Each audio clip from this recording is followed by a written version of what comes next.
Patrick. Bonjour Perrine. Est-ce que tu peux te présenter? Alors je m'appelle Patrick Jackson, je suis navigateur explorateur et je suis le fondateur de l'ONG Expédition 7e Continent qui est en escale en Guyane. Quelle est la vitesse maximale du bateau?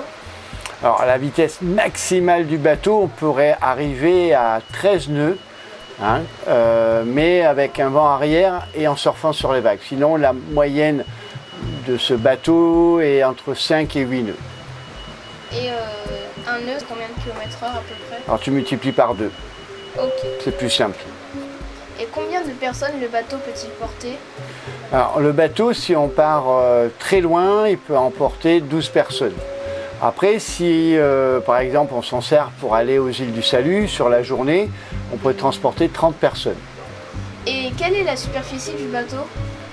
Alors on ne parle pas de superficie, on peut parler de superficie pour les voiles, mais pas pour le bateau. Le bateau, en fin de compte, il faut comprendre qu'il fait 28 mètres de long, 7 mètres 25 de large et 65 tonnes.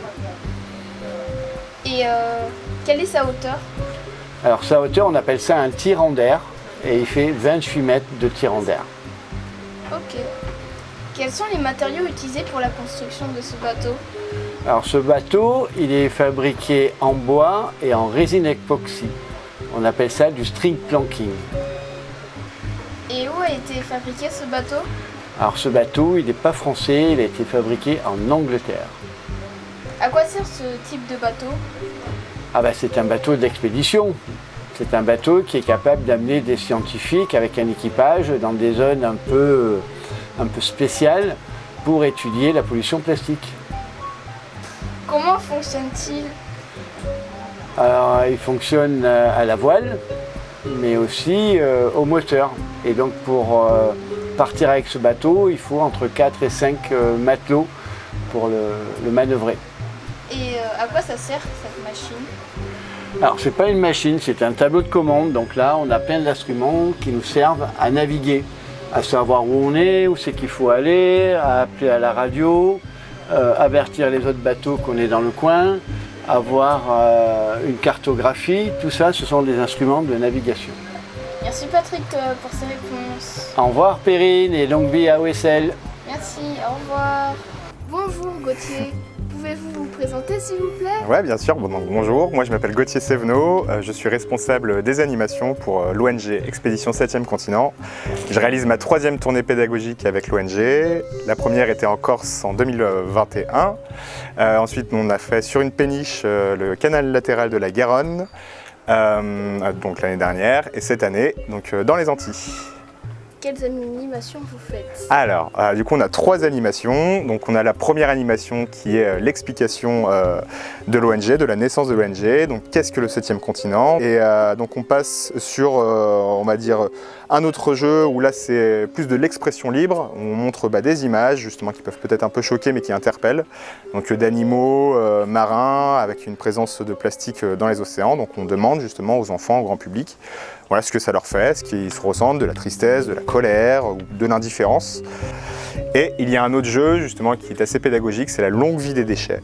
Et ce jeu-là permet de comprendre en fait lorsqu'on jette un déchet dans la nature, il va mettre plus ou moins de temps à se dégrader en fonction, comme je l'ai dit tout à l'heure, du vent, du soleil, de la pluie. Donc voilà, on essaie de déconstruire un peu tout parce que souvent on pense que le 7e continent c'est une île de déchets qui se déplace sur laquelle on peut marcher, et donc nous on vient rectifier tout ça, déconstruire tout ça dans la tête, expliquer que justement c'est fait à partir de microparticules de plastique et c'est pas une seule plaque, il y a bien 5 zones distinctes dans le monde, ce qu'on appelle des gyres océaniques, donc là où convergent les courants, il y en a 2 en Atlantique, un au nord, un au sud, pareil au Pacifique et un dans l'océan Indien.